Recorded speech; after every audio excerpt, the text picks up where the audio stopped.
Durante siglos, la humanidad se ha cuestionado sobre quién era realmente Jesús.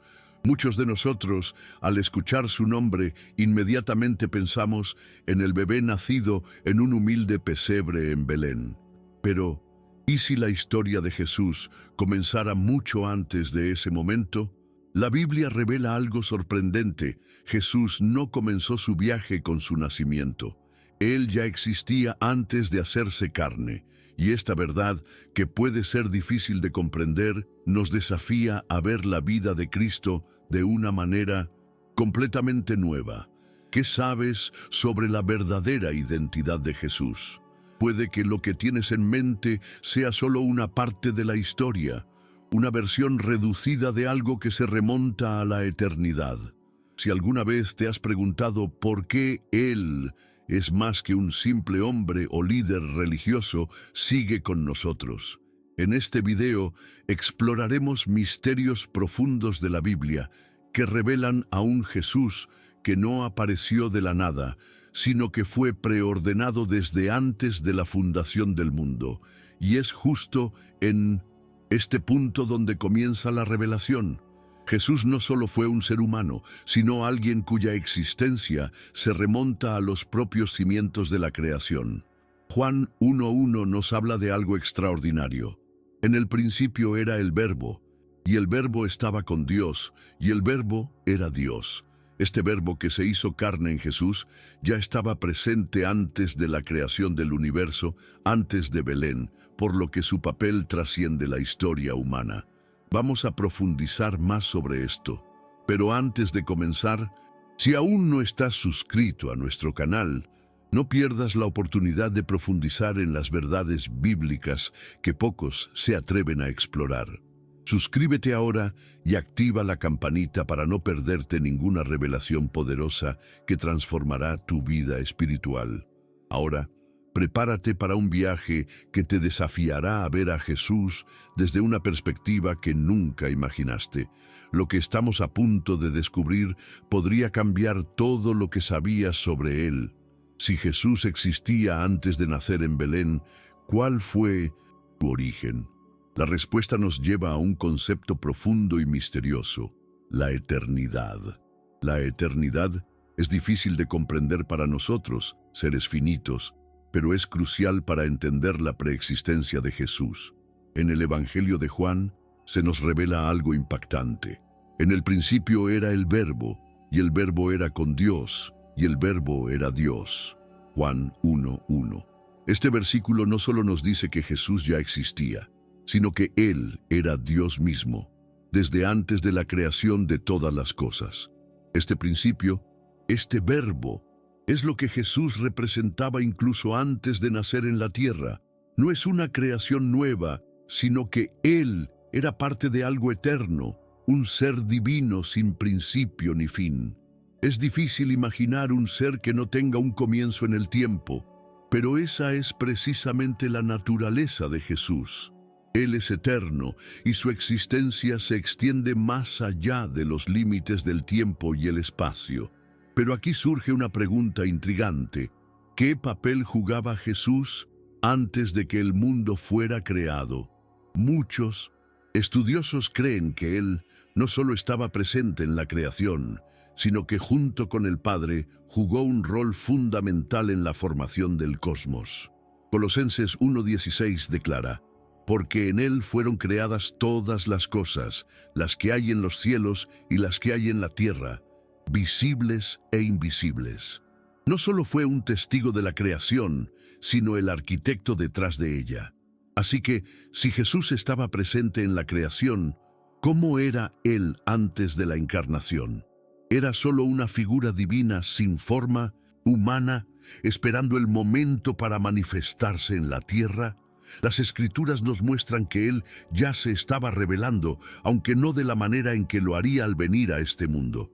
Si Jesús estaba involucrado activamente en la creación del universo, como nos revela Colosenses 1:16, debemos preguntarnos, ¿cómo entendemos este rol?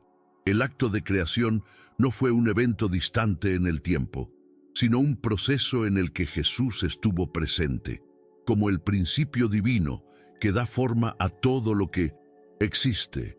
Imaginen que el universo entero, con todos sus elementos y maravillas, fue formado a través de su voluntad, por su palabra, por el poder de su verbo. Pero lo fascinante aquí no es solo la magnitud de la creación, sino la profundidad del amor que implica. Jesús no solo creó el mundo, Él lo hizo por amor, sabiendo que, en algún momento, este mismo mundo sería el escenario de su sacrificio. Desde el principio, la creación de Jesús tenía un propósito.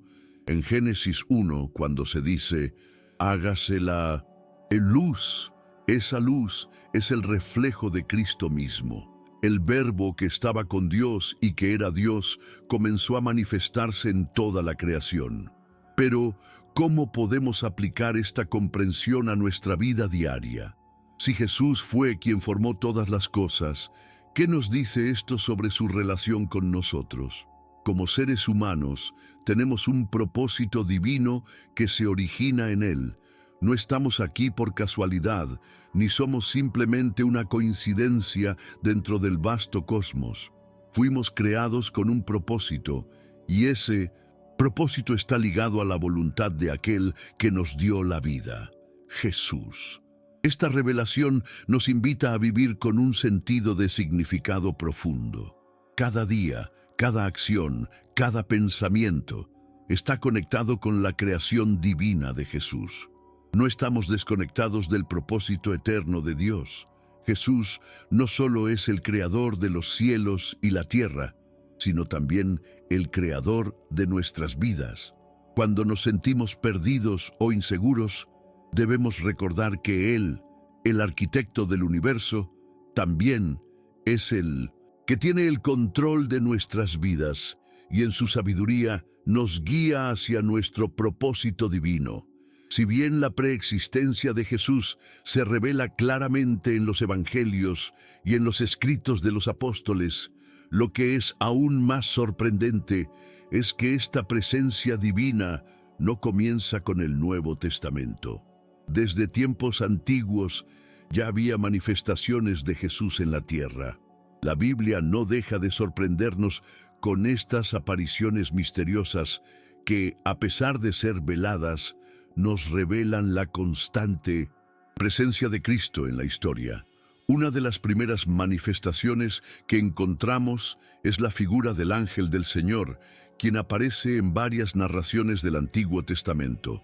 Este ángel no es simplemente un mensajero de Dios, como los otros ángeles, sino que asume una postura divina. En Génesis 16, 7, 13, cuando Agar huye, el ángel del Señor se le aparece y le habla como si fuera Dios mismo, mostrando compasión y revelando el futuro de su hijo. El mismo acontecimiento se repite en Éxodo 3:6, donde Moisés tiene un encuentro con este ángel en la zarza ardiente, quien se identifica como «Yo soy el Dios de tu padre, el Dios de Abraham, el Dios de Isaac y el Dios de Jacob». Este pasaje es poderoso, porque al identificarse como «Yo soy», el ángel del Señor está usando el nombre divino de Dios, el mismo nombre que Jesús usó en el Nuevo Testamento, como vemos en Juan 8:58. Estos encuentros no son simples coincidencias. Muchos estudiosos creen que este ángel del Señor podría ser una manifestación preencarnada de Cristo, actuando como un mediador entre Dios y la humanidad. No era un mensajero común, sino una figura que hablaba con la autoridad de Dios, guiando a los patriarcas y profetas hacia el cumplimiento de su voluntad divina. Otra figura intrigante que apunta a la preexistencia de Jesús es Melquisedec, el misterioso rey y sacerdote que aparece en Génesis 14, 18, 20. Él se presenta sin genealogía, sin principio ni fin de vida, lo que lo hace único en la historia bíblica. En Hebreos 7 se afirma que Melquisedec es una figura tipo de Cristo, quien es sacerdote eterno. La conexión con Jesús es clara. Así como Melquisedec era rey y sacerdote sin fin, Jesús es el eterno sumo sacerdote y rey, cuya realeza no tiene principio ni fin. Estas apariciones nos hacen reflexionar profundamente sobre el propósito divino de Jesús desde el principio de los tiempos. No solo vino para nacer en Belén, sino que estuvo presente en el antiguo pacto, guiando a su pueblo y preparando el camino para su venida en carne. La obra de Jesús, entonces, es mucho más amplia y profunda de lo que podemos comprender en nuestra limitada visión temporal. ¿Cómo podemos aplicar este conocimiento a nuestra vida espiritual? Estas manifestaciones de Jesús en el Antiguo Testamento nos recuerdan que no estamos solos. A través de todas las épocas, Él ha estado con nosotros, guiándonos, protegiéndonos y mostrándonos el camino. Si Él estuvo presente con los patriarcas, ¿no estará con nosotros hoy en nuestros momentos de dificultad? Su presencia, aunque a veces oculta, está siempre disponible para aquellos que buscan su rostro. Ahora que hemos explorado algunas manifestaciones sorprendentes de Jesús en el Antiguo Testamento, es importante entender el propósito divino detrás de su preexistencia. Si Jesús estaba presente desde antes de la creación del mundo, ¿cuál era el motivo de su presencia en la tierra antes de su encarnación? ¿Por qué un ser eterno y divino decidió entrar en la historia humana, convirtiéndose en parte de la creación que Él mismo había hecho? La respuesta se encuentra en el plan redentor de Dios, un plan que estaba establecido desde el principio de los tiempos. Jesús, el Verbo eterno, no vino al mundo solo como una figura simbólica, sino como el cumplimiento de una promesa hecha a la humanidad. En Juan 3:16 se nos recuerda el gran amor de Dios por el mundo, un amor que lo llevó a enviar a su Hijo para que por medio de Él tuviéramos vida eterna. Este acto de amor trascendió la creación misma, marcando el inicio de un nuevo pacto entre Dios y el hombre. Además, en Efesios 1:4-5 encontramos que Dios nos escogió en Cristo antes de la fundación del mundo, para que fuéramos santos y sin mancha delante de Él. Esto revela que el sacrificio de Jesús no fue un plan improvisado, sino que fue establecido por Dios desde antes de la creación del universo. Jesús, como el Verbo, participó en este plan eterno y su encarnación fue el punto culminante de ese propósito divino: salvar a la humanidad del pecado y restaurar la relación rota entre Dios y el hombre. El acto de encarnarse, tomando forma humana, no fue solo un acto de obediencia, sino de profunda humildad. En Filipenses 2:6-7 se nos dice que, aunque Jesús era en forma de Dios, no consideró ser igual a Dios como algo a lo cual aferrarse. Se despojó a sí mismo, tomando la forma de siervo y naciendo en la semejanza de los hombres. Esta humildad fue la base de su misión redentora. No solo enseñó con palabras, sino que vivió y murió como uno de nosotros, experimentando nuestras luchas y sufrimientos. Pero ¿por qué este sacrificio tan grande? ¿Por qué Dios eligió este camino de sufrimiento y dolor? La respuesta se encuentra en el profundo amor de Cristo por la humanidad. Jesús no vino a condenar al mundo, sino a salvarlo. En Juan 12:47, Él mismo lo dice: «No he venido para juzgar al mundo, sino para salvar al mundo». Su propósito entonces era salvarnos de nuestra separación de Dios y mostrarnos el camino de vuelta a su amor eterno. Este sacrificio de amor nos invita a reflexionar sobre nuestra propia relación con Dios. Si Él estuvo dispuesto a humillarse y sacrificarse por nosotros, ¿cómo podemos responder a su amor? La respuesta está en vivir con gratitud, amor y obediencia a su palabra. Cada día es una oportunidad para acercarnos más a Él, sabiendo que su amor por nosotros no tiene límites. Ahora, avancemos a uno de los misterios más profundos y asombrosos de la fe cristiana: la encarnación. El hecho de que el Verbo eterno, el Hijo de Dios, se hiciera carne y habitara entre nosotros es un acto divino que desafía nuestra comprensión humana. En Juan 1:14 leemos que el Verbo se hizo carne y habitó entre nosotros. Una afirmación que tiene implicaciones infinitas sobre la naturaleza de Dios y la relación con la humanidad. La encarnación no fue un acto casual ni un simple cambio de forma. Fue el resultado de un amor incondicional que llevó a Jesús a dejar su trono celestial para caminar entre los hombres. En Mateo 1:23 se nos dice que Él sería llamado Emmanuel, que significa Dios con nosotros. Este acto de hacerse humano no fue un descenso de dignidad, sino un acto de amor puro y profundo, de comunión eterna con nosotros. Al meditar en la encarnación debemos preguntarnos, ¿por qué Dios decidió tomar esta forma en particular? ¿Y por qué eligió nacer en circunstancias tan humildes? Él, el creador del universo, el Señor de los ejércitos celestiales, eligió nacer en un pesebre, en un lugar humilde y sencillo, rodeado de pobreza y humildad. Este gesto resalta la naturaleza de su misión. No vino para ser servido, sino para servir. Mateo 20:28. Jesús vivió entre nosotros, no como un ser distante y apartado, sino como uno de nosotros. Experimentó nuestras luchas, nuestro dolor, nuestras tentaciones.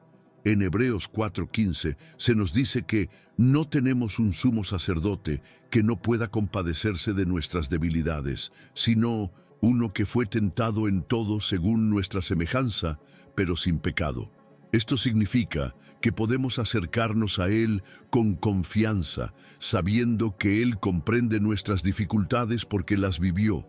Este acto de encarnación también tuvo como propósito enseñarnos cómo vivir en la presencia de Dios, cómo caminar en obediencia, amor y sacrificio. Jesús no solo vino a revelarnos a Dios, sino a mostrarnos cómo vivir una vida conforme a la voluntad divina. A través de su ejemplo, podemos aprender a vivir con humildad, compasión y amor hacia los demás. La encarnación también tiene un significado profundo para nuestra salvación. En Romanos 5:19 se nos dice que, por la desobediencia de un solo hombre, muchos fueron constituidos pecadores. Así también, por la obediencia de uno solo, muchos serán constituidos justos. Jesús, al hacerse humano, vivió una vida perfecta, obedeciendo a Dios en todo lo que hizo. Y al final, su sacrificio en la cruz cumplió la obra redentora que el hombre no podía lograr por sí mismo. Pero ¿qué significa para nosotros hoy esta encarnación?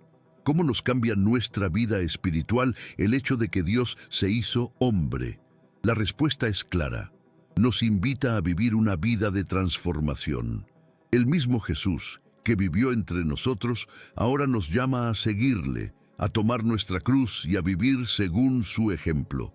Al continuar nuestra reflexión sobre la encarnación, llegamos a un aspecto crucial: la obediencia radical de Jesús. Este es un tema central en los evangelios y uno que nos desafía profundamente. Jesús, siendo divino, eligió someterse completamente a la voluntad del Padre, aun cuando esto implicaba sacrificio, sufrimiento y muerte. En Filipenses 2:8 leemos que, siendo hallado en la condición de hombre, se humilló a sí mismo, obedeciendo hasta la muerte y muerte de cruz. Este acto de obediencia, hasta el último aliento, es el fundamento de nuestra salvación.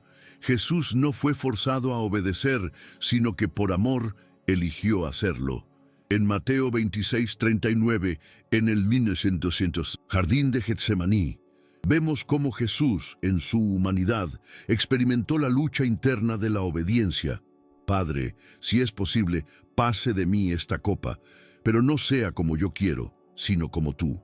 Esta súplica revela la humanidad de Jesús, pero también su total entrega a la voluntad divina. El ejemplo de Jesús nos llama a una obediencia radical en nuestras propias vidas. ¿Qué significa obedecer a Dios en medio de nuestras dificultades?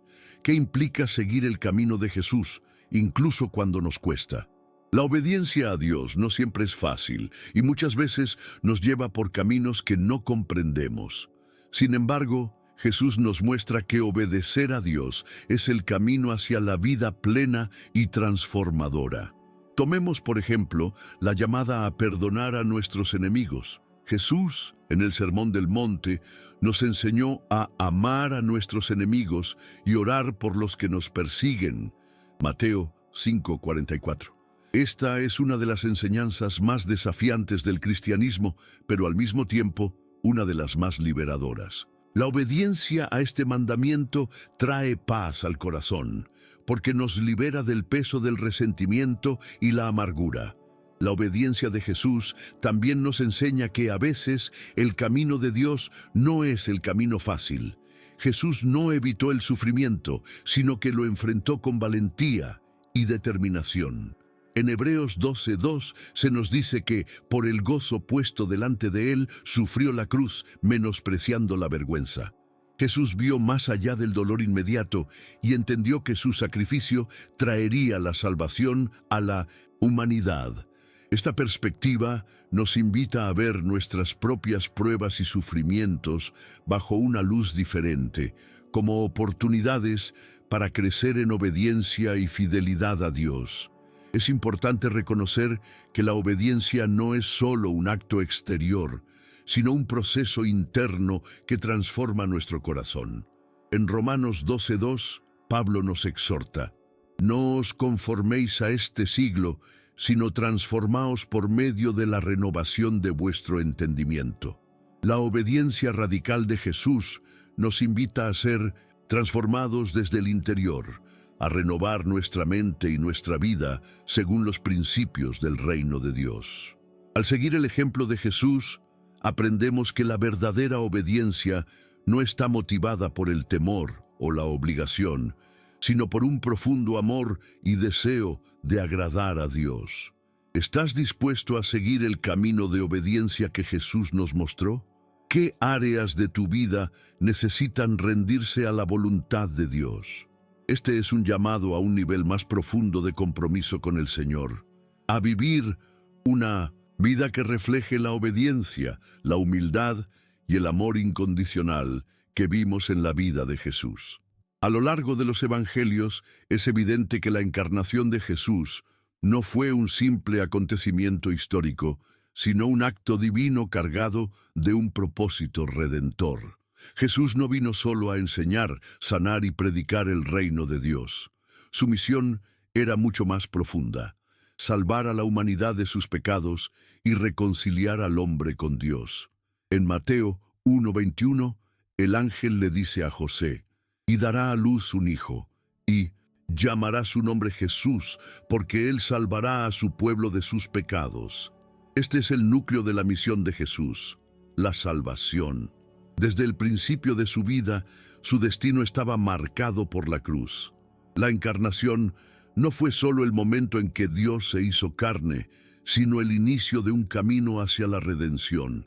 Jesús vino para dar su vida como sacrificio por nosotros, un sacrificio perfecto que ninguna otra persona podía ofrecer. En Juan 3:16, uno de los versículos más conocidos, se nos revela la magnitud de este sacrificio. Porque de tal manera amó Dios al mundo, que ha dado a su Hijo unigénito, para que todo aquel que en él cree no se pierda, mas tenga vida eterna.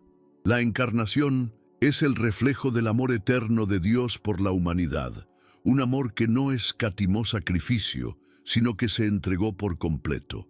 Jesús vino al mundo con un solo propósito: hacer posible la salvación. A través de su vida, Jesús nos muestra lo que significa vivir para cumplir la voluntad de Dios. En Lucas 19:10, Jesús mismo afirma: «Porque el Hijo del Hombre vino a buscar y a salvar lo que se había perdido».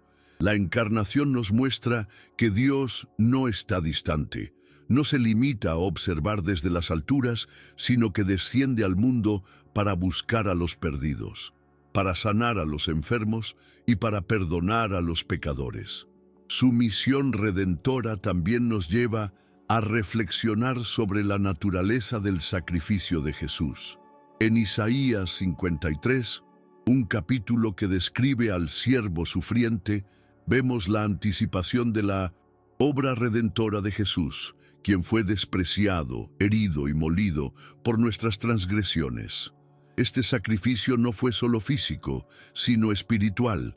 En la cruz, Jesús tomó sobre sí mismo el pecado del mundo, experimentando la separación de Dios, algo que jamás había conocido. La encarnación nos enseña que el amor de Dios no tiene límites y que a través de Jesús, todo ser humano tiene acceso a la gracia y al perdón.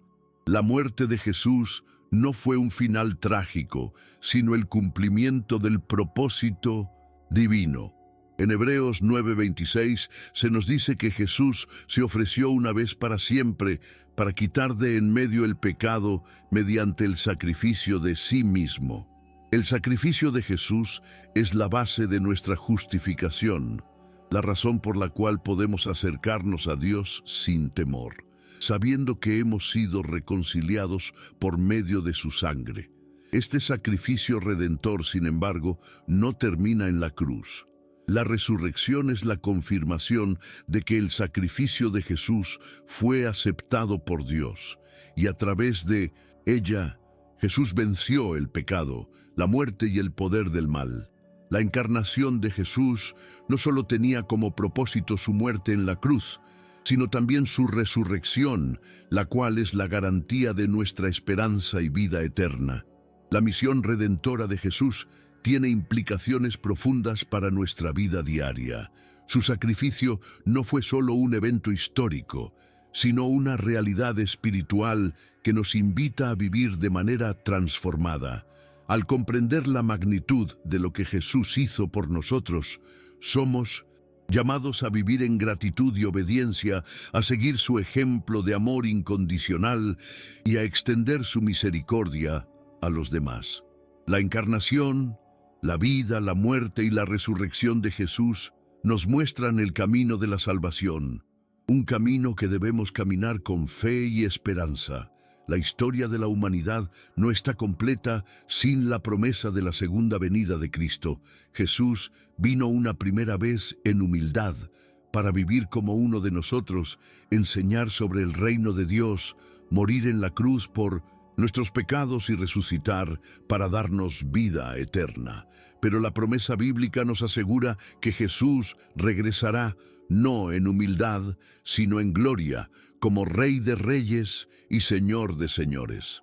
La segunda venida es un tema central en las Escrituras, y su cumplimiento será la culminación de la historia humana.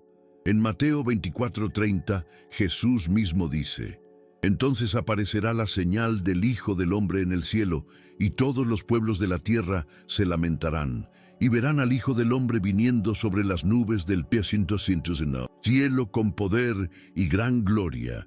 Esta será una venida visible, evidente para todos, donde toda la humanidad será testigo del regreso del Salvador.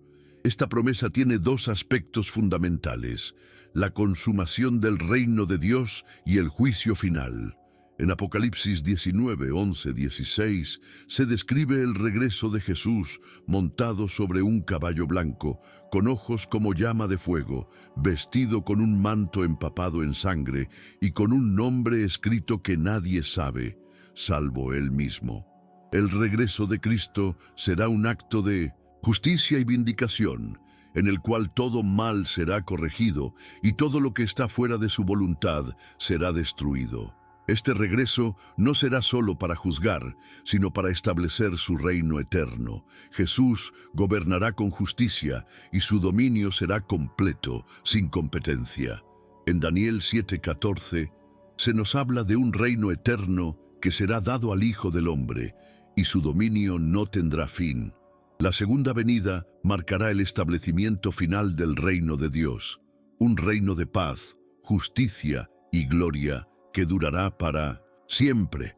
Sin embargo, la segunda venida también es un recordatorio para los creyentes de la urgencia de vivir de acuerdo con los principios del reino. En Mateo 25, 31, 46, Jesús nos habla del juicio de las naciones, donde las acciones de las personas serán evaluadas. El regreso de Cristo será también el momento en que los fieles serán recompensados y los injustos recibirán su condena. Esto nos lleva a reflexionar sobre cómo estamos viviendo hoy. ¿Estamos preparados para su regreso? ¿Estamos trabajando por el reino de Dios, extendiendo su amor y justicia? La segunda venida también será el momento en que se cumpla la esperanza final de los creyentes, la resurrección de los muertos. En 1 Tesalonicenses 4, 16, 17, se nos asegura que el Señor mismo descenderá del cielo con voz de mando, con voz de arcángel y con trompeta de Dios, y los muertos en Cristo resucitarán primero. Luego, nosotros los que vivimos, los que hayamos quedado, seremos arrebatados juntamente con ellos en las nubes, para recibir al Señor en el aire. Este pasaje nos recuerda que el regreso de Jesús será el momento en que los creyentes serán reunidos con Él, en un acto glorioso de resurrección y transformación. El regreso de Cristo es la esperanza viva para los cristianos. La promesa de su venida nos da consuelo en medio de las pruebas, fortaleza para seguir adelante y un objetivo claro en nuestra vida diaria. Vivir como si cada día fuera el último, siempre mirando hacia el regreso de nuestro Salvador. Como dijo el apóstol Pablo en Filipenses 3:20, pero nuestra ciudadanía está en los cielos, de donde también esperamos al Salvador, al Señor Jesucristo. Esta es la esperanza que nos impulsa, la esperanza de que el reino de Dios se cumplirá y que viviremos con Él para siempre. El regreso de Cristo culminará en un evento trascendental, el juicio final. Este juicio no es una mera formalidad, sino una demostración de la justicia perfecta de Dios. Según las Escrituras, todos los seres humanos se presentarán ante Él, y sus vidas serán evaluadas de acuerdo con sus obras y su relación con Cristo. En Apocalipsis 20, 11, 15, se describe este juicio como el momento en que el gran trono blanco será colocado, y los muertos, grandes y pequeños, estarán de pie ante Dios. El juicio no será solo para los malvados, sino para todos, ya que todos deben rendir cuentas por sus vidas. El juicio final será un evento que despoja a todos de cualquier excusa o justificación. Nada quedará oculto, todo será revelado. Hebreos 4:13 nos dice que no hay cosa creada que no sea manifiesta en su presencia. Antes bien, todas las cosas están desnudas y abiertas a los ojos de aquel a quien tenemos que dar cuenta. Esta es una verdad que debe inspirar respeto y humildad en cada uno de nosotros. No podemos escondernos de Dios y cada acción, pensamiento y palabra que hemos tenido en nuestra vida será tomada en cuenta. Sin embargo, este juicio no es solo una condena. En Mateo 25, 31, 46, Jesús nos habla de un juicio dividido. Aquellos que han servido al prójimo, que han vivido según los valores del reino de Dios, serán recibidos en su gloria eterna. El juicio revela cómo nuestras acciones reflejan nuestra fe. Jesús enfatiza que lo que hicimos por los demás, especialmente por los más necesitados, lo hicimos por Él mismo. Este juicio es, por tanto, un llamado a la práctica viva de nuestra fe, a vivir con compasión, justicia y amor. Por otro lado, aquellos que han rechazado a Cristo y han vivido en desobediencia a su voluntad, recibirán su condena. El juicio no será arbitrario, sino basado en la verdad absoluta de Dios, que es justa y recta.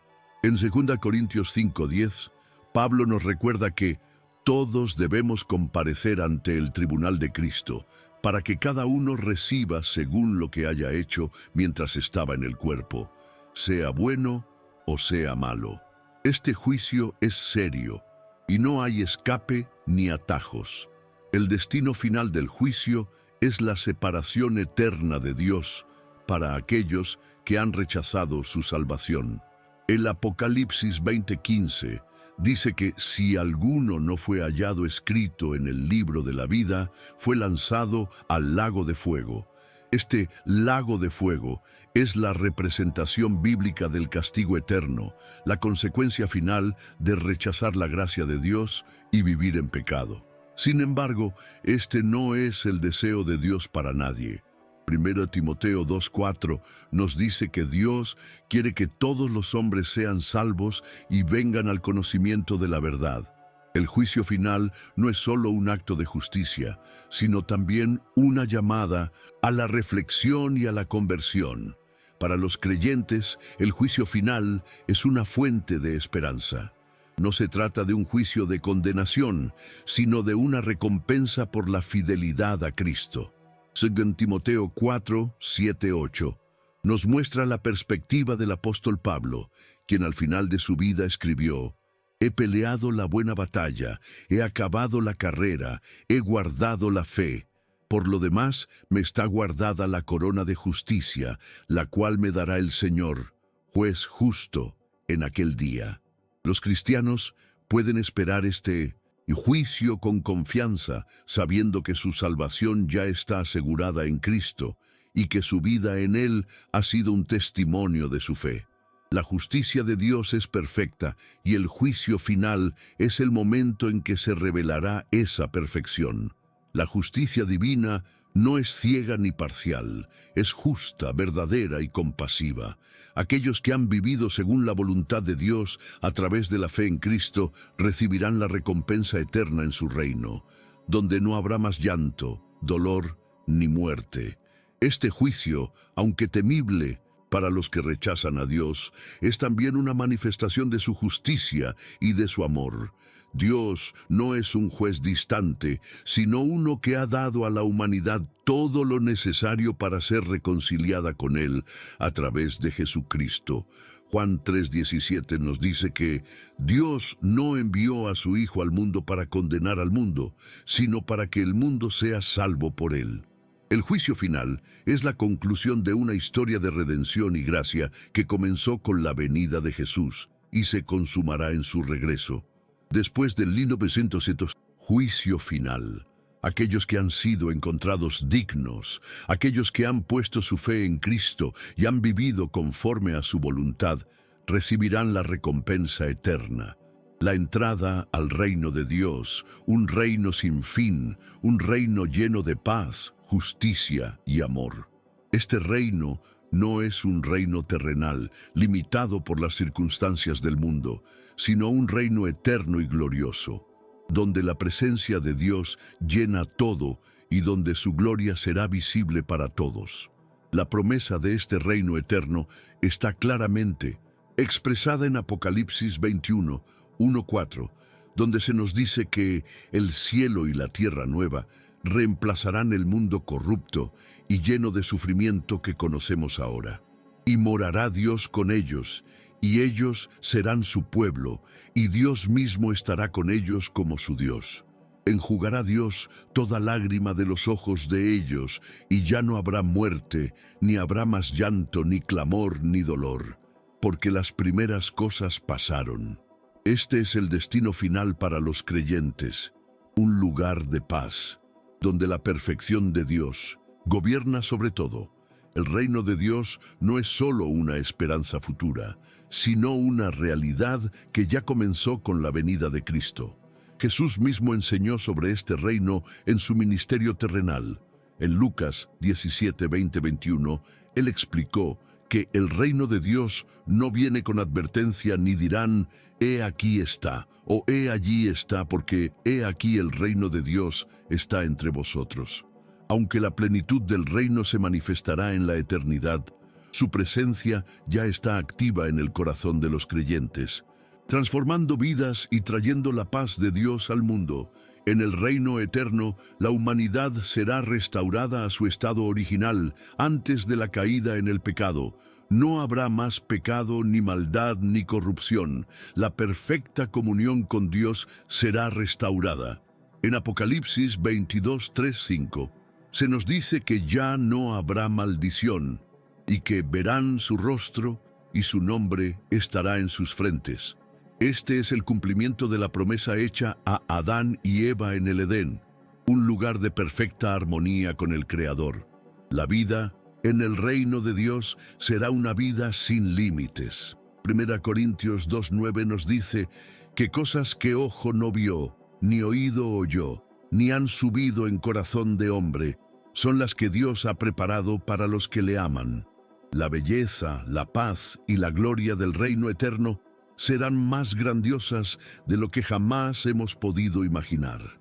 Las aflicciones de este mundo quedarán atrás, y la alegría será completa y eterna. En el reino de Dios, la adoración será la actividad principal. Los creyentes estarán ante la presencia de Dios, alabándole y glorificándole sin fin. Apocalipsis 7, 9, 10 describe una multitud inmensa que nadie podía contar, de todas las naciones, tribus, pueblos y lenguas, que están delante del trono de Dios, clamando: «La salvación pertenece a nuestro Dios que está sentado en el trono y al Cordero». La adoración será eterna, y todos los pueblos de todas las naciones estarán reunidos en un solo canto de alabanza a Dios. Además, el reino de Dios será un lugar donde no habrá más separaciones ni barreras entre los pueblos. En el Nuevo Testamento, Efesios 2:14, nos dice que Cristo ha derribado la pared intermedia de separación. En su reino eterno, las divisiones humanas, raciales y sociales serán completamente eliminadas. Todos serán uno en Cristo, unidos en su gloria. La promesa de este reino eterno es una fuente de esperanza y consuelo para los cristianos. Vivir en este mundo puede ser difícil, lleno de luchas y sufrimientos, pero la promesa del reino de Dios nos asegura que el sufrimiento es temporal y que un futuro glorioso nos espera. Romanos 8:18 nos recuerda: «Porque yo he estimado que las aflicciones del tiempo presente no son comparables con la gloria que ha de manifestarse en nosotros». El reino de Dios es la culminación de la historia de la salvación. A través de la vida, muerte y resurrección de Jesús, los creyentes son llamados a ser parte de este reino eterno. Mateo 25:34 nos dice que Jesús dirá a los justos: «Venid, benditos de mi Padre, heredad del reino, preparado para vosotros desde la fundación del mundo». Es un reino que no es ganado por méritos humanos, sino por la gracia de Dios, que nos invita a vivir en su presencia para siempre. La resurrección de Jesús no solo tiene un significado profundo para Él, sino que también es el fundamento de nuestra esperanza cristiana. Como Él resucitó de entre los muertos, también los que creen en Él tendrán la promesa de la resurrección y la vida eterna. En Juan 11, 25, 26, Jesús dijo: «Yo soy la resurrección y la vida. El que cree en mí, aunque esté muerto, vivirá, y todo el que vive y cree en mí no morirá eternamente». Esta es la esperanza central del cristianismo, la vida después de la muerte, una vida que no será limitada por el sufrimiento o el tiempo, sino una vida en la plena presencia de Dios. La promesa de la resurrección no es solo espiritual, sino también física. En 1 Corintios 15, 20, 22, el apóstol Pablo explica: «Pero ahora Cristo ha resucitado de los muertos, primicias de los que durmieron es hecho. Porque por cuanto la muerte entró por un hombre, también por un hombre la resurrección de los muertos. Así que, como en Adán todos mueren, también en Cristo todos serán vivificados». La resurrección de Cristo es el modelo y la garantía de la resurrección futura de todos los creyentes. Así como Cristo venció la muerte, los creyentes serán transformados y resucitarán en cuerpos glorificados. La resurrección es una promesa no solo de vida, sino de una vida mejor, transformada y restaurada. En Filipenses 3, 20, 21, Pablo nos dice: «Pero nuestra ciudadanía está en los cielos, de donde también esperamos al Salvador, al Señor Jesucristo, el cual transformará el cuerpo de la humillación nuestra, para que sea semejante al cuerpo de la gloria suya, por el poder con el cual puede también sujetar a sí mismo todas las cosas. Este versículo revela que, en la resurrección, nuestros cuerpos serán glorificados, como el de Cristo. La fragilidad y los dolores de la carne serán reemplazados por una nueva vida, llena de poder, belleza y perfección. El futuro prometido en Cristo es un futuro sin dolor, enfermedad o sufrimiento.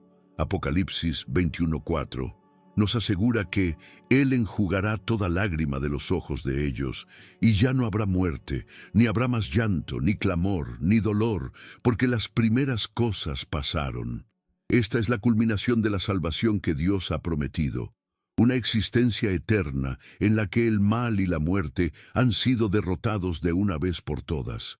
La resurrección nos asegura que las injusticias de este mundo serán corregidas y que el sufrimiento humano será erradicado para siempre. Además de la resurrección física, la vida eterna también implica una existencia en comunión perfecta con Dios. En Juan 17:3, Jesús oró: "Y esta es la vida eterna, que te conozcan a ti, el único Dios verdadero, y a Jesucristo, a quien has enviado". La vida eterna no es simplemente una cuestión de duración, sino de calidad. Es la experiencia de vivir en plena relación con Dios, disfrutando de su amor, paz y presencia, sin fin. Este regalo de vida eterna es un acto de gracia. No podemos ganar la resurrección por nuestros propios méritos, sino que es un don gratuito de Dios. En Efesios 2:8-9, Pablo nos recuerda: "Porque por gracia sois salvos por medio de la fe, y esto no de vosotros, pues es don de Dios, no por obras, para que nadie se gloríe". La resurrección y la vida eterna son ofrecidas a todos aquellos que ponen su fe en Jesucristo como su Salvador. No importa cuán grande haya sido el pecado o cuán corta haya sido la vida, todos tienen la oportunidad de participar en la resurrección y la vida eterna a través de la fe en Cristo. Para los creyentes, esta esperanza de resurrección y vida eterna transforma la manera en que viven en este mundo. Saben que el sufrimiento y las dificultades de esta vida no son el final, sino que hay algo mucho mayor que les espera.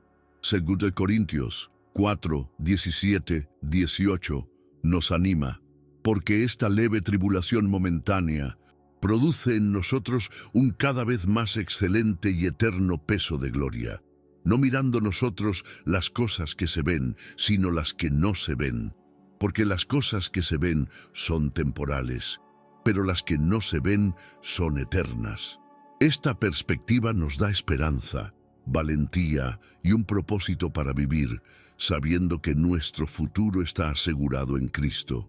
Desde el inicio de su ministerio, Jesús mostró una autoridad única que no solo sorprendió a quienes lo escuchaban, sino que también desafiaba las estructuras religiosas y sociales de su tiempo. Esta autoridad no era como la de los gobernantes terrenales o los líderes religiosos de la época, sino que provenía de su relación directa con Dios el Padre. En Mateo 28:18, Jesús declara: "Toda autoridad me es dada en el cielo y en la tierra". Esta afirmación no es solo una proclamación de poder, sino también una declaración de su misión divina y el cumplimiento de un plan eterno. A lo largo de los evangelios, vemos cómo Jesús ejerció su autoridad de manera que revelaba su naturaleza divina. En Mateo 7:29 se menciona que Él les enseñaba como quien tiene autoridad y no como los escribas. Los escribas y fariseos enseñaban basándose en la ley y en las tradiciones, pero Jesús enseñaba con una autoridad que provenía directamente de Dios. Esta autoridad no solo se manifestaba en su enseñanza, sino también en sus actos, como en la sanación de los enfermos, la expulsión de demonios y la perdón de los pecados. Estos milagros no eran solo demostraciones de poder, sino señales de que el reino de Dios estaba presente en él. La autoridad de Jesús también se extendía sobre la naturaleza misma.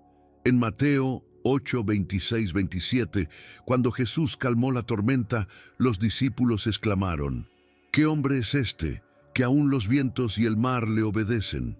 Jesús no solo tenía autoridad sobre los seres humanos, sino también sobre el universo creado. Este poder sobre la creación subraya su identidad como el Hijo de Dios, el Creador mismo, que vino a restaurar todas las cosas. Además de su autoridad, Jesús tenía una misión clara: redimir a la humanidad. En Lucas 19:10, Jesús dijo: porque el Hijo del Hombre vino a buscar y a salvar lo que se había perdido. Su misión no era establecer un reino terrenal, sino traer la salvación a través de su sacrificio en la cruz. Este propósito fue predestinado desde antes de la fundación del mundo, como vemos en 1 Pedro 1:20, que habla de Cristo como el Cordero inmolado desde antes de la fundación del mundo. La misión de Jesús era cumplir con la voluntad de su Padre y ofrecerse como el sacrificio perfecto por los pecados de la humanidad. En Juan 6:38, Jesús declara: porque he descendido del cielo, no para hacer mi voluntad, sino la voluntad del que me envió. Este versículo resalta la total sumisión de Jesús al plan divino, a pesar de la dificultad que implicaba. Su misión era clara, pero también estaba llena de sacrificio. Al vivir de acuerdo con la voluntad del Padre, Jesús nos mostró el camino hacia la verdadera vida, una vida de obediencia, humildad y amor incondicional. La misión de Jesús también implicaba traer la reconciliación entre Dios y el ser humano. 2 Corintios 5, 18, 19 explica: y todo esto proviene de Dios, quien nos reconcilió consigo mismo por Cristo y nos dio el ministerio de la reconciliación, que Dios estaba en Cristo reconciliando consigo al mundo, no tomándoles en cuenta a los hombres sus pecados. La muerte de Jesús en la cruz fue el medio por el cual esta reconciliación se hizo posible. Jesús pagó el precio por nuestros pecados, no solo para perdonarnos, sino para restaurar nuestra relación con Dios, una relación que había sido rota por el pecado. Además de su misión redentora, Jesús también vino a revelar el carácter de Dios de manera única. En Juan 14:9, Jesús dijo: el que me ha visto a mí, ha visto al Padre. A través de su vida y enseñanzas, Jesús mostró la naturaleza de Dios de una manera que nunca se había visto antes. Un Dios lleno de amor, misericordia, justicia y santidad. Cada palabra que Jesús habló, cada acto que realizó, era una revelación del corazón de Dios. Él vino a mostrarnos cómo es realmente Dios, y al hacerlo nos dio el ejemplo perfecto a seguir. La misión de Jesús también implicaba la creación de una nueva comunidad, el cuerpo de Cristo, que sería la Iglesia. En Mateo 16:18, Jesús dijo: y yo también te digo que tú eres Pedro, y sobre esta roca edificaré mi iglesia, y las puertas del Hades no prevalecerán contra ella. Jesús no vino solo a salvar almas individuales, sino a formar un pueblo redimido que viviría bajo su señorío y sería portador de su mensaje al mundo.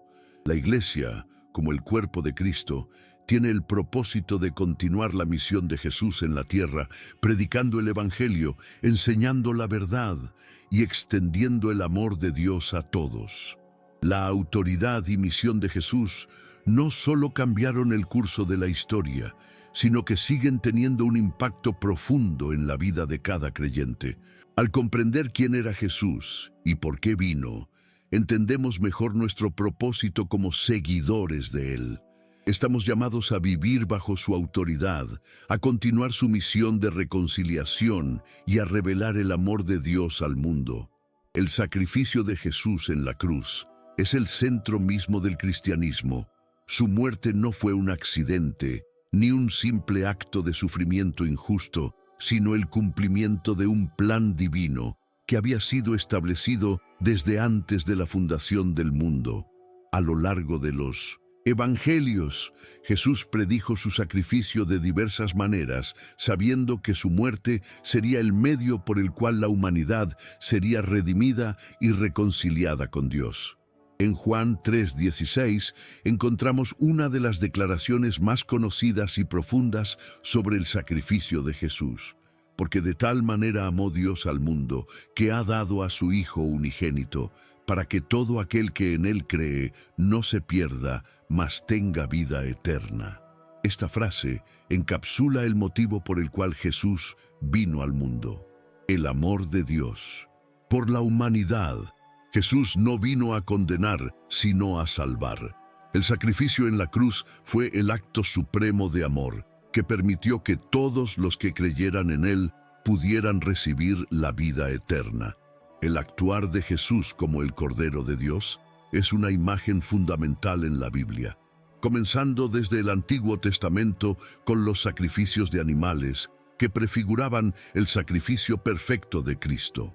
En Juan 1:29, cuando Juan el Bautista ve a Jesús, declara: «He aquí el Cordero de Dios, que quita el pecado del mundo». En este versículo se resalta que Jesús no solo vino a perdonar los pecados, sino a quitar el pecado del mundo. Esto implica una acción profunda, una transformación completa que solo el sacrificio de Jesús podía lograr. El sacrificio de Jesús fue, además, la culminación de la profecía del siervo sufriente de Isaías 53.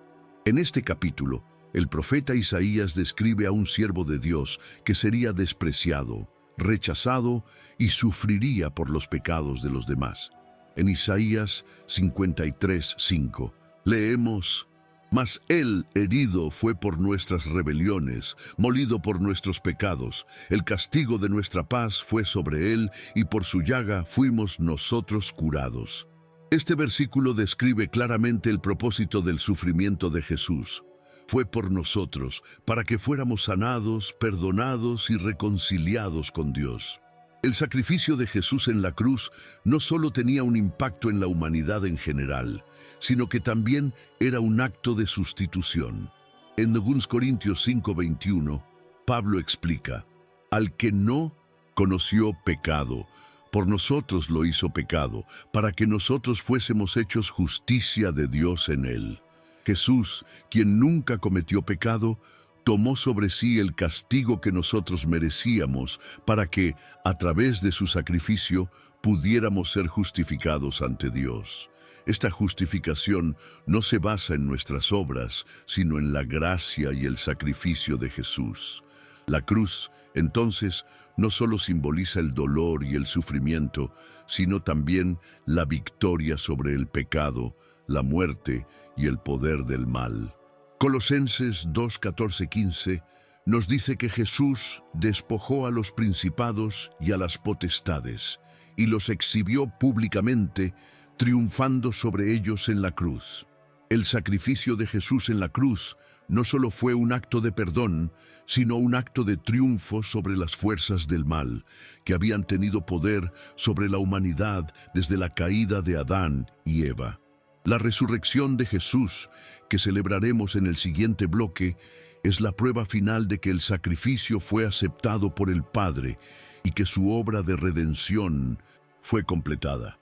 En Romanos 4:25 leemos que Jesús fue entregado por nuestras transgresiones y resucitado para nuestra justificación.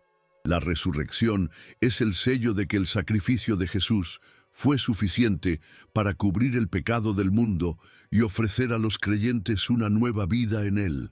El sacrificio de Jesús también establece el nuevo pacto entre Dios y la humanidad. En la última cena, antes de su crucifixión, Jesús dijo: «Esta copa es el nuevo pacto en mi sangre, que por vosotros se derrama». Lucas 22:20. Este nuevo pacto es una relación renovada con Dios, una relación que ya no depende de la obediencia a la ley, sino de la fe en Jesucristo como el Salvador. A través de su sangre, Jesús inauguró una nueva forma de acercarnos a Dios. en la que la gracia y el perdón son ofrecidos gratuitamente y en la que la humanidad puede vivir en comunión con Dios, gracias al sacrificio de Cristo. La cruz de Jesús no solo cambia nuestro destino eterno, sino que también transforma nuestra vida diaria. A través de su sacrificio somos llamados a vivir de manera diferente. En Gálatas 2:20, Pablo expresa esta transformación. Con Cristo estoy juntamente crucificado y ya no vivo yo, mas vive Cristo en mí. El sacrificio de Jesús nos llama a una vida de muerte al pecado y resurrección en una nueva vida. Una vida que refleja el amor, la gracia y la justicia de Cristo. La resurrección de Jesús es el evento fundamental que confirma su divinidad, su victoria sobre la muerte y el pecado, y su papel como el Salvador de la humanidad. Sin la resurrección, el cristianismo no tendría base, ya que la resurrección valida todas las enseñanzas de Jesús y le da a sus seguidores la esperanza de una vida eterna con Dios. En 1 Corintios 15:17, Pablo nos dice: «Y si Cristo no resucitó, vuestra fe es vana, aún estáis en vuestros pecados». La resurrección no es solo un hecho histórico, sino la clave para entender el propósito y la eficacia del sacrificio de Jesús. Si Jesús no hubiera resucitado, su muerte no habría tenido poder para salvar, ya que la resurrección es el sello de que el pecado fue vencido y que la promesa de vida eterna es real. La resurrección también marca el comienzo de la nueva creación. En 2 Corintios 5:17, Pablo afirma que, si alguno está en Cristo, nueva criatura es. Las cosas viejas pasaron, he aquí todas son hechas nuevas. Al resucitar, Jesús abrió la puerta a una nueva realidad en la que el pecado y la muerte ya no tienen poder sobre los que creen en Él. La resurrección es la primera muestra de esta nueva creación, que comenzará a revelarse completamente al final de los tiempos, cuando Jesús regrese. A través de su resurrección, Jesús también nos da la garantía de nuestra propia resurrección. En Juan 11:25-26, cuando Jesús conversa con Marta, hermana de Lázaro, Él le dice: «Yo soy la resurrección y la vida. El que cree en mí, aunque esté muerto, vivirá. Y todo aquel que vive y cree en mí, no morirá eternamente». Este versículo nos asegura que la muerte no es el final para los que están en Cristo. La resurrección de Jesús es la promesa de que, al igual que Él, nosotros también seremos resucitados para vivir con Él por la eternidad. La resurrección de Jesús también tiene implicaciones para nuestra vida diaria. Nos da la esperanza de que la muerte no tiene la última palabra. A lo largo de la vida enfrentamos sufrimiento, pérdida y adversidad. Pero la resurrección nos recuerda que, al final, todo será restaurado. Jesús venció la muerte y su victoria es nuestra victoria. Este es el mensaje central del Evangelio, la vida eterna en Cristo. En Romanos 6:5 Pablo escribe: «Porque si fuimos plantados juntamente con Él en la semejanza de su muerte, así también lo seremos en la de su resurrección». La resurrección no solo ofrece esperanza para el futuro, sino que también transforma nuestra forma de vivir en el presente. Al resucitar, Jesús nos da el poder para vivir como Él vivió, con propósito, amor y obediencia al Padre. Además, la resurrección nos invita a vivir en comunión con Dios. Después de su resurrección, Jesús se apareció a sus discípulos y les dio el Espíritu Santo, quien mora en los creyentes. En Juan 14:19-20, Jesús les dice: «Porque yo vivo, vosotros también viviréis. En aquel día vosotros conoceréis que yo estoy en mi Padre, y vosotros en mí, y yo en vosotros». Esta unión con Cristo a través del Espíritu Santo es lo que nos permite vivir una vida transformada y llena de esperanza. La resurrección también inaugura la era del Espíritu Santo. En Hechos 2, cuando el Espíritu Santo desciende sobre los discípulos en Pentecostés, comienza la expansión del reino de Dios en la tierra. La resurrección de Jesús, al ser seguida por la venida del Espíritu, marca el inicio de una nueva fase en el plan divino. La Iglesia, el cuerpo de Cristo, que es llamado a ser luz en un mundo oscuro, testificando de la esperanza que solo Jesús puede dar. A través de la resurrección, la victoria de Jesús sobre el pecado, la muerte y el mal se convierte en un mensaje para el mundo entero. El Evangelio es la proclamación de que Jesús ha vencido y por medio de él, todos los que creen en él pueden compartir en esa victoria. En 1 Corintios 15, 54-57, Pablo nos recuerda: cuando esto corruptible se haya vestido de incorrupción y esto mortal se haya vestido de inmortalidad, entonces se cumplirá la palabra que está escrita: sorbida es la muerte en victoria. ¿Dónde está, oh muerte, tu aguijón? ¿Dónde, oh sepulcro, tu victoria? La resurrección de Jesús es el fundamento de nuestra fe y la promesa de que, al final, el mal será derrotado para siempre. Este mismo poder que levantó a Jesús de entre los muertos también actúa en nosotros.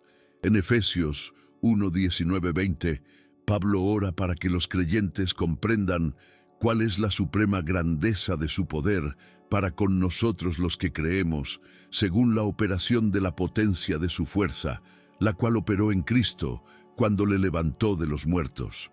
Esta fuerza, el poder de la resurrección, está disponible para todos los que creen en él, capacitándolos para vivir vidas de victoria.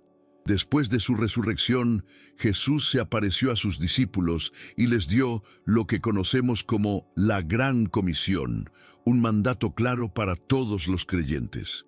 Este mandato es fundamental para entender el propósito de la Iglesia y el llamado de cada cristiano en el mundo.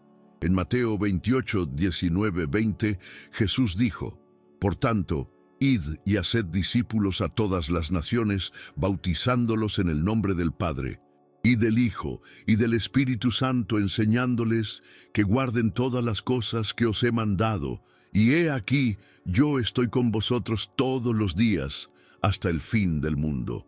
Este mandato no es solo una sugerencia, sino una misión que define el propósito de cada cristiano: llevar el mensaje de salvación a todas las naciones.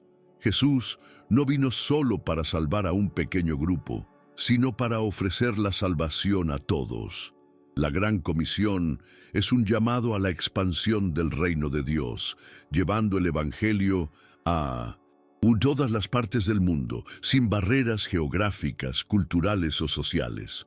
La orden de hacer discípulos implica más que simplemente predicar el Evangelio. Es un llamado a ayudar a las personas a seguir a Jesús, a vivir según sus enseñanzas y a formar una comunidad de creyentes que crezcan juntos en la fe.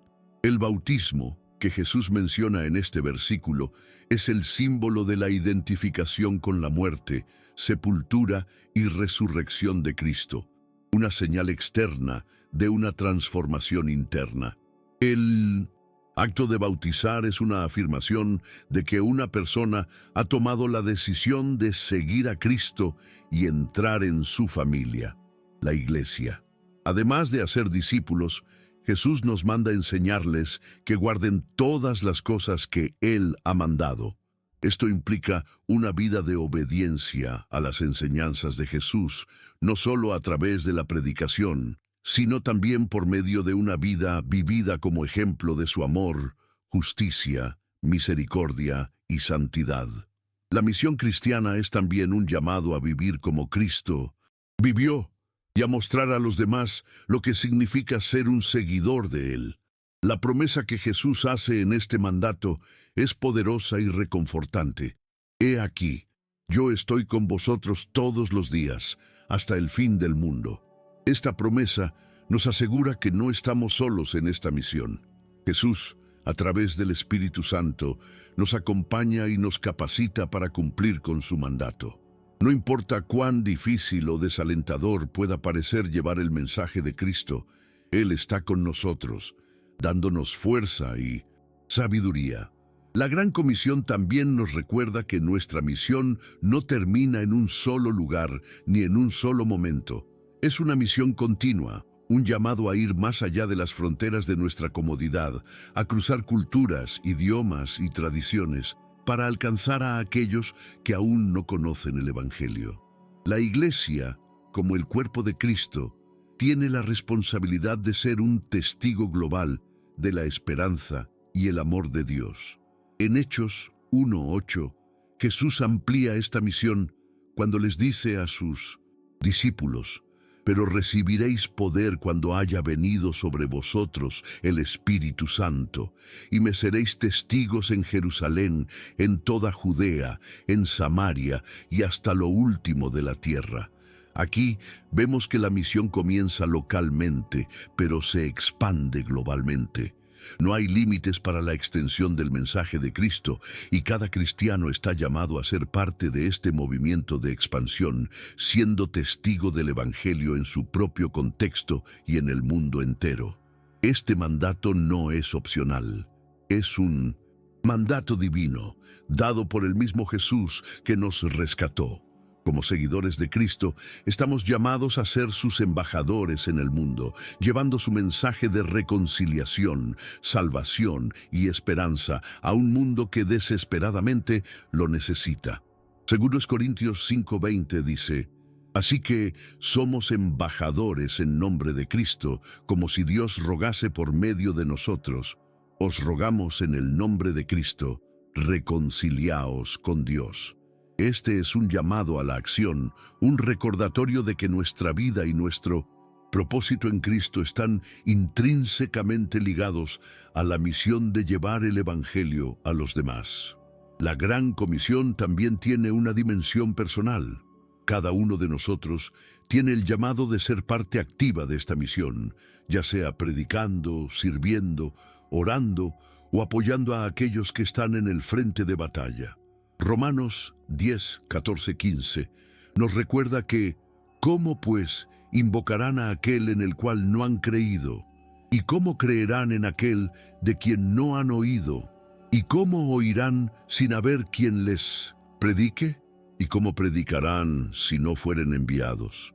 Cada cristiano tiene un papel en esta misión global. El llamado de Jesús a hacer discípulos y predicar el Evangelio es tanto un mandato urgente como una oportunidad gloriosa. Cada día es una oportunidad para llevar la luz de Cristo a un mundo que está sumido en la oscuridad. La pregunta es, ¿estás dispuesto a aceptar este mandato? ¿Estás dispuesto a ser parte de la misión de Dios en el mundo? La Iglesia, tal como Jesús la concibió, no es simplemente un edificio o una institución. Es el cuerpo de Cristo, una comunidad viva de creyentes unidos por la fe, la gracia y el amor. En 1 Corintios 12:27, Pablo nos dice: «Vosotros sois el cuerpo de Cristo, y miembros cada uno en particular». La Iglesia es la extensión de Cristo en el mundo, llamada a ser su representante y testigo en la tierra. El concepto del cuerpo de Cristo es profundo. Cada miembro de la Iglesia tiene un papel único y esencial en la misión de Dios. Así como el cuerpo humano tiene muchos miembros, cada uno con una función específica, la Iglesia tiene una diversidad de dones, habilidades y responsabilidades. Romanos 12, 4, 5 dice: «Porque de la manera que en un cuerpo tenemos muchos miembros, pero no todos los miembros tienen la misma función, así nosotros, siendo muchos, somos un cuerpo en Cristo, y todos miembros los unos de los otros». Esto nos enseña que no importa cuán pequeño o grande sea nuestro papel en la Iglesia, todos somos parte del mismo cuerpo, y cada parte es fundamental para el buen funcionamiento del todo. El cuerpo de Cristo tiene una misión clara: proclamar el Evangelio, hacer discípulos y edificar la fe de los creyentes. Esta misión es universal, no está limitada por fronteras geográficas, raciales o sociales. En Mateo 28:19, Jesús manda a la Iglesia a hacer discípulos a todas las naciones, sin excepción. La Iglesia es llamada a ser luz en medio de la oscuridad, a llevar el mensaje de salvación a los perdidos y a ser un reflejo del amor de Dios en el mundo. La Iglesia es también una comunidad de crecimiento y edificación espiritual. En Efesios 4, 11, 13, Pablo nos enseña que Cristo dio a la Iglesia a unos apóstoles, a otros profetas, a otros evangelistas, a otros pastores y maestros, para la edificación del cuerpo de Cristo. Cada miembro tiene un papel en el crecimiento espiritual de los demás, ayudándose mutuamente a crecer en la fe, en el conocimiento de la verdad y en la práctica del amor. La Iglesia no solo es un lugar de adoración, sino un lugar donde los creyentes se unen para ser transformados por la palabra de Dios, para orar juntos y para servir al prójimo. Además, la Iglesia está llamada a ser un testimonio vivo de la gracia de Dios en medio de un mundo que necesita desesperadamente su amor y salvación. En 1 Pedro 2:9 se nos dice: «Pero vosotros sois linaje escogido, real sacerdocio, nación santa, pueblo adquirido por Dios, para que anunciéis las virtudes de aquel que os llamó de las tinieblas a su luz admirable». La Iglesia, como pueblo de Dios, está encargada de anunciar las buenas nuevas de salvación, de vivir como un testimonio del cambio radical que Cristo ha hecho en nuestras vidas y de servir a los demás en el nombre de Cristo. El cuerpo de Cristo también está llamado a ser un reflejo de unidad y amor. En Juan 13, 34, 35, Jesús nos dio el mandamiento más importante para la Iglesia. Un mandamiento nuevo os doy, que os améis unos a otros, como yo os he amado, que también os améis unos a otros. En esto conocerán todos que sois mis discípulos, si tuviereis amor los unos con los otros. Este amor es el testimonio más poderoso que la Iglesia puede ofrecer al mundo. La unidad en la Iglesia no significa uniformidad, sino una unidad basada en el amor y el respeto mutuo, donde cada miembro se apoya y se edifica en Cristo. La Iglesia también tiene un papel fundamental en la justicia social y la misericordia. En Isaías 1:17, Dios exhorta a su pueblo a: «Aprended a hacer el bien, buscad la justicia, restituid al agraviado, haced justicia al huérfano, amparad a la viuda». La Iglesia no puede ser indiferente a las necesidades del mundo, especialmente a las de los más vulnerables. Somos llamados a ser agentes de cambio, a luchar por la justicia, a proteger a los indefensos y a llevar consuelo y esperanza a los que sufren. Como cuerpo de Cristo, la Iglesia no solo está encargada de evangelizar y enseñar, sino de ser una comunidad que vivifique el corazón de los creyentes y transforme la sociedad. Cada miembro tiene un papel crucial en esta misión, desde el más pequeño hasta el más grande.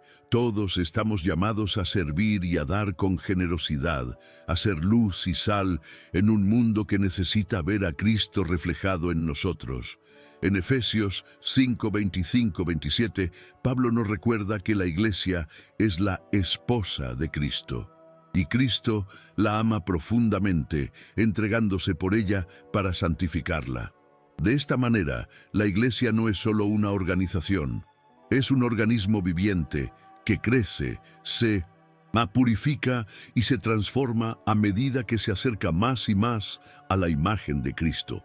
Como miembros de este cuerpo, nuestra misión es ser colaboradores en este proceso de santificación y de crecimiento en el Señor. La esperanza cristiana no solo se basa en lo que Jesús hizo por nosotros en su primera venida, sino también en lo que aún está por venir, el regreso triunfal de Cristo. Esta es una de las doctrinas fundamentales de la fe cristiana y nos recuerda que el final de la historia no es el sufrimiento o la oscuridad, sino la victoria y la gloria de Cristo. Jesús prometió regresar, y esa promesa es el aliento que los creyentes han sostenido a lo largo de los siglos. En Hechos 1:11, después de la ascensión de Jesús al cielo, 2 ángeles se le aparecieron a los discípulos y les dijeron: Este mismo Jesús que ha sido tomado de vosotros al cielo, así vendrá como le habéis visto ir al cielo.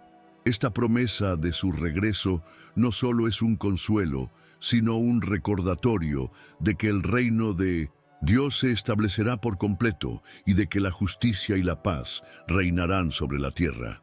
El regreso de Cristo será un evento trascendental y visible. En Apocalipsis 1:7 se dice: He aquí que viene con las nubes, y todo ojo le verá. Este no será un regreso oculto ni un evento secreto, será un acontecimiento global, visible y majestuoso, que será reconocido por todos, creyentes y no creyentes. La gloria de Cristo se manifestará en su totalidad, y todos los ojos estarán fijos en Él, reconociendo su autoridad y poder. El regreso de Cristo también traerá consigo el juicio final, donde todos los seres humanos serán juzgados según sus obras. En Mateo 25, 31, 32, Jesús describe el juicio final. Cuando el Hijo del Hombre venga en su gloria, y todos los ángeles con él, entonces se sentará en su trono de gloria, y serán reunidas delante de él todas las naciones. Y apartará unos de otros, como aparta el pastor las ovejas de los cabritos. Este juicio será definitivo. Los que han seguido a Cristo y han vivido según su voluntad serán recompensados con la vida eterna, mientras que los que han rechazado a Cristo serán apartados para el castigo eterno. Pero el regreso de Cristo no solo es un evento de juicio, sino también de redención completa. En Romanos 8:23, Pablo nos habla de la redención de nuestro cuerpo, la promesa de que nuestros cuerpos mortales serán transformados en cuerpos inmortales y gloriosos, semejantes al cuerpo resucitado de Cristo. En Filipenses 3:21 se nos dice que Cristo transformará el cuerpo de la humillación nuestra para que sea semejante al cuerpo de la gloria suya. Este es el futuro glorioso que aguarda a todos los creyentes, un futuro sin sufrimiento, sin dolor, sin pecado. El regreso de Cristo también marcará el establecimiento del reino de Dios en su plenitud. En Apocalipsis 11:15 se proclama: El reino del mundo ha venido a ser de nuestro Señor y de su Cristo, y Él reinará por los siglos de los siglos. Este será el momento en que todas las promesas de la Escritura se cumplirán. El mal será erradicado, la justicia será restaurada, y Cristo reinará con justicia, paz y amor. Este será un reino sin fin, en el cual los creyentes vivirán en perfecta comunión con Dios. El regreso de Cristo también traerá consigo una nueva creación, como se describe en Apocalipsis 21:1-4, donde vi un cielo nuevo y una tierra nueva, porque el primer cielo y la primera tierra pasaron y el mar ya no existía más. La creación que fue corrompida por el pecado será restaurada y renovada. Ya no habrá más dolor, ni muerte, ni llanto, sino una creación perfecta y gloriosa que reflejará la perfección de Dios. Este regreso también es un recordatorio de que nuestra vida en este mundo tiene un propósito eterno. En 2 Pedro 3:11-13 se nos exhorta a vivir en santidad y piedad mientras esperamos el regreso de Cristo. Puestos que todas estas cosas han de ser deshechas, ¿qué tipo de personas debéis ser en santidad y piedad, esperando y apresurándoos para la venida del día de Dios? La anticipación del regreso de Cristo debe motivarnos a vivir vidas que reflejen su gloria y santidad, preparándonos para encontrarnos con Él en su venida. La promesa del regreso de Cristo también nos da esperanza en medio del sufrimiento. Sabemos que aunque enfrentemos tribulaciones y dificultades en esta vida, hay un futuro glorioso que nos espera. En Tito 2:13, Pablo nos recuerda que debemos esperar la bendita esperanza y la manifestación gloriosa de nuestro gran Dios y Salvador Jesucristo. Este regreso será el cumplimiento de todas nuestras esperanzas, el momento en que todo será restaurado y renovado en Cristo. El regreso de Cristo es una de las promesas más poderosas y transformadoras para el creyente.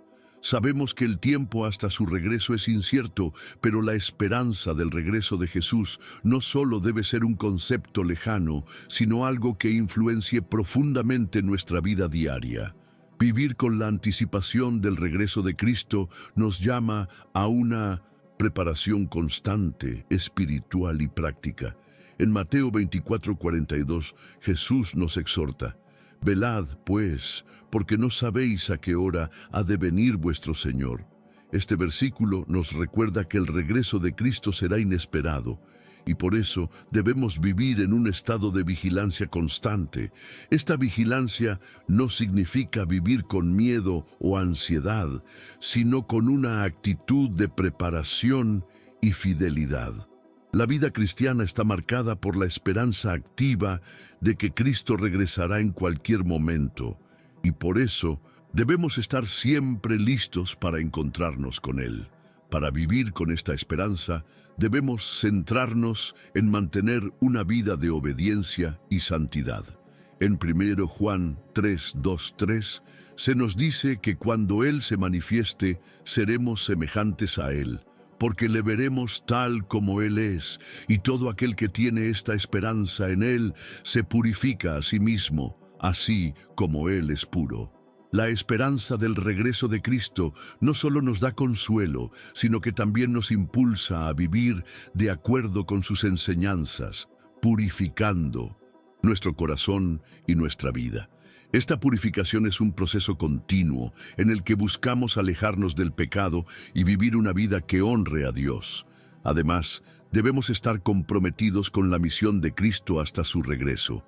En Lucas 12:35-36, Jesús dice: «Estad ceñidos vuestros lomos y vuestras lámparas ardiendo, y vosotros sed semejantes a hombres que esperan a que su Señor vuelva de las bodas, para que cuando venga y llame, le abran al instante». Este pasaje nos llama a vivir como siervos, fieles, que están siempre listos para cumplir con nuestra misión, predicando el Evangelio, haciendo discípulos y sirviendo a los demás con amor. Vivir con la esperanza del regreso de Cristo implica ser activos en la obra del reino, extendiendo su amor y su gracia mientras esperamos su gloriosa venida. La vida cristiana también debe estar marcada por una esperanza constante y una alegría en medio de las pruebas. En Romanos 8:18, Pablo nos recuerda: «Pues tengo por cierto que las aflicciones del tiempo presente no son comparables con la gloria venidera que en nosotros ha de manifestarse». La anticipación del regreso de Cristo nos da la perspectiva necesaria para enfrentar las dificultades de la vida. Sabemos que todo sufrimiento es temporal y que en el regreso de Cristo todo será restaurado. Esta esperanza nos da fuerza para seguir adelante, sabiendo que nuestra recompensa es eterna. El regreso de Cristo también nos llama a ser testigos fieles en medio de un mundo que necesita desesperadamente la esperanza del Evangelio. En Hechos 1:8, Jesús les dijo a sus discípulos antes de ascender: «Pero recibiréis poder cuando haya venido sobre vosotros el Espíritu Santo, y me seréis testigos hasta lo último de la tierra». La promesa de la venida de Cristo no es solo un recordatorio de que Él regresará, sino un incentivo para ser sus testigos en el mundo. La Iglesia está llamada a ser la luz en la oscuridad, a compartir el mensaje de salvación con aquellos que aún no han oído hablar de Cristo. Vivir con la esperanza de su regreso implica también trabajar activamente en la expansión de su reino, sabiendo que cada vida alcanzada es un paso más hacia el cumplimiento de la promesa de su regreso. Además, debemos mantener en mente que en el día de su venida todos daremos cuentas de nuestras vidas. En 2 Corintios 5:10, Pablo nos dice: porque es necesario que todos nosotros comparezcamos ante el tribunal de Cristo, para que cada uno reciba según lo que haya hecho mientras estaba en el cuerpo, sea bueno o sea malo. Este recordatorio de que nuestro comportamiento y acciones tienen consecuencias eternas nos llama a vivir con integridad y diligencia. Vivir con la esperanza del regreso de Cristo es vivir con la conciencia de que nuestra vida tiene un propósito eterno y que debemos ser fieles en todo lo que hacemos. Finalmente, la esperanza del regreso de Cristo nos invita a permanecer firmes en nuestra fe. En Hebreos 10:23 se nos anima: mantengamos firme la profesión de nuestra esperanza sin vacilar, porque fiel es el que prometió. A medida que esperamos la venida de Cristo, es fácil caer en la tentación de desanimarnos, pero la promesa de su regreso debe ser un aliciente para mantenernos firmes en nuestra fe, sabiendo que lo que nos espera es incomparablemente mejor que cualquier sufrimiento que podamos experimentar en esta vida. La vida eterna, que es el regalo final de Dios para todos los que creen en Cristo, es el cumplimiento de la promesa que Jesús hizo a sus seguidores. La vida eterna no es solo una extensión infinita del tiempo, sino una vida llena de plenitud, gozo y comunión con Dios. En Juan 17:3, Jesús define la vida eterna de manera clara. Y esta es la vida eterna, que te conozcan a ti, el único Dios verdadero, y a Jesucristo a quien has enviado. La vida eterna comienza con el conocimiento profundo de Dios, y es una vida vivida en su presencia, en su amor y en su luz. Este gozo en la presencia de Dios es más que una emoción pasajera. Es una plenitud eterna, un descanso completo del sufrimiento y la ansiedad de este mundo. En Salmo 16:11, el salmista proclama: me mostrarás la senda de la vida, en tu presencia hay plenitud de gozo, delicias a tu diestra para siempre. La presencia de Dios es el lugar donde se encuentra el verdadero gozo, un gozo que no depende de las circunstancias, sino de la comunión perfecta con el Creador. La vida eterna es también una vida de restauración completa. Todo lo que está roto o dañado en este mundo será restaurado cuando estemos con Dios. En Apocalipsis 21:4 leemos: enjugará Dios toda lágrima de los ojos de ellos, y ya no habrá muerte, ni habrá más llanto, ni clamor, ni dolor, porque las primeras cosas pasaron. La vida eterna será un estado de total restauración, donde no habrá más sufrimiento, injusticia ni pecado. Viviremos en una paz perfecta, sin las dificultades y las aflicciones que marcan nuestra existencia terrenal. Este estado de restauración no solo es físico, sino también espiritual. La vida eterna nos permitirá conocer a Dios más profundamente, disfrutar de su amor y experimentar su presencia de una manera que nunca hemos podido hacer en este mundo. En 1 Corintios 13:12, Pablo nos dice que ahora vemos por espejo oscuramente, pero entonces veremos cara a cara. La comunión con Dios será perfecta y nuestra comprensión de su amor y su gloria será completa. El gozo de la vida eterna también está ligado a la comunión con otros creyentes. Apocalipsis 7:9. Se describe una multitud incontable de personas de todas las naciones, tribus y lenguas, reunidas delante del trono de Dios, alabando su nombre. La vida eterna no solo es una experiencia individual, sino colectiva. Estaremos rodeados de hermanos y hermanas en Cristo, viviendo en unidad perfecta, sin divisiones, sin rencores y sin separación. La iglesia será la comunidad perfecta, sin las fracturas que vemos en la actualidad. Esta comunión perfecta con Dios y con los demás se convierte en el gozo supremo de la vida eterna. En Mateo 25:21, Jesús nos dice: bien, buen siervo y fiel, sobre poco has sido fiel, sobre mucho te pondré, entra en el gozo de tu Señor. La recompensa para los fieles será disfrutar de este gozo eterno, un gozo que no se ve empañado por ninguna tristeza ni pérdida. La vida eterna no solo será un tiempo sin fin, sino una experiencia sin igual, llena de la gloria y la presencia de Dios. En 2 Corintios 4:17, Pablo nos recuerda: porque esta leve tribulación momentánea produce en nosotros un cada vez más excelente y eterno peso de gloria. Todo lo que sufrimos en este mundo, aunque doloroso, se compara mínimamente con la gloria que experimentaremos en la vida eterna. Esta gloria será tan grande que ni siquiera podemos imaginarla completamente, pero será una realidad en el futuro para todos los que siguen a Cristo. Finalmente, la vida eterna nos promete un reino de justicia. En Apocalipsis 22:5 se dice: y no habrá más noche, y no tendrán necesidad de luz de lámpara, ni luz del sol, porque el Señor Dios los alumbrará, y reinarán por los siglos de los siglos. Viviremos en un reino donde Dios será el centro, donde su justicia gobernará, y donde no habrá más maldad. La vida eterna será la plena realización del reino de Dios, donde Él será todo en todos.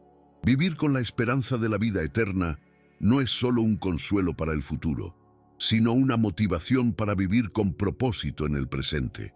La promesa de la vida eterna debe transformar nuestra vida diaria, ya que sabemos que cada acción que tomamos tiene una repercusión eterna. En Colosenses 3:1-2, Pablo nos exhorta: si pues habéis resucitado con Cristo, buscad las cosas de arriba, donde está Cristo sentado a la diestra de Dios. Poned la mira en las cosas de arriba, no en las de la tierra. Este pasaje nos recuerda que nuestra vida debe estar dirigida hacia las realidades eternas, no solo hacia los intereses temporales de este mundo. La esperanza de la vida eterna también debe motivarnos a vivir en santidad y obediencia. En 1 Juan 3:2-3 se nos dice que cuando Él se manifieste, seremos semejantes a Él, porque le veremos tal como Él es. Y todo aquel que tiene esta esperanza en Él se purifica a sí mismo, así como Él es puro. La esperanza de la vida eterna no es solo un deseo pasivo, sino una fuerza activa que nos impulsa a vivir de acuerdo con la naturaleza de Cristo. El saber que veremos a Cristo cara a cara y viviremos en su presencia nos llama a vivir vidas puras, justas y santas, reflejando su carácter. Además, vivir con la esperanza de la vida eterna nos lleva a ser generosos y serviciales. En Mateo 6:19-21, Jesús nos dice: no os hagáis tesoros en la tierra, donde la polilla y el orinco corrompen, y donde ladrones minan y hurtan, sino haceos tesoros en el cielo, donde ni la polilla ni el orinco corrompen, y donde ladrones no minan ni hurtan, porque donde esté vuestro tesoro, allí estará también vuestro corazón. Esta enseñanza nos recuerda que nuestra vida debe estar orientada a lo eterno, no a las riquezas y placeres temporales. La forma en que usamos nuestros recursos, tiempo y habilidades en este mundo debe reflejar nuestra visión de la eternidad. Vivir con la esperanza de la vida eterna nos lleva a ser generosos, a servir a los demás y a invertir en lo que tiene valor eterno. La vida cristiana, alimentada por la esperanza de la vida eterna, también debe estar llena de gozo y paz. En Romanos 15:13, Pablo ora: y Él, Dios de esperanza, os llene de todo gozo y paz en el creer, para que abundéis en esperanza por el poder del Espíritu Santo. El gozo y la paz que provienen de saber que nuestro futuro está asegurado en Cristo nos permiten vivir con confianza y contentamiento, incluso en medio de las dificultades y el sufrimiento. El cristiano, que vive con la esperanza de la vida eterna, sabe que las tribulaciones de este mundo son temporales y que el gozo que experimentamos aquí es solo un anticipo del gozo completo que nos espera. El regreso de Cristo y la vida eterna también deben inspirarnos a ser testigos de esperanza en un mundo que está lleno de desesperanza. En 1 Pedro 3:15 se nos llama a estar siempre preparados para presentar defensa con mansedumbre y reverencia ante todo el que os demande razón de la esperanza que hay en vosotros.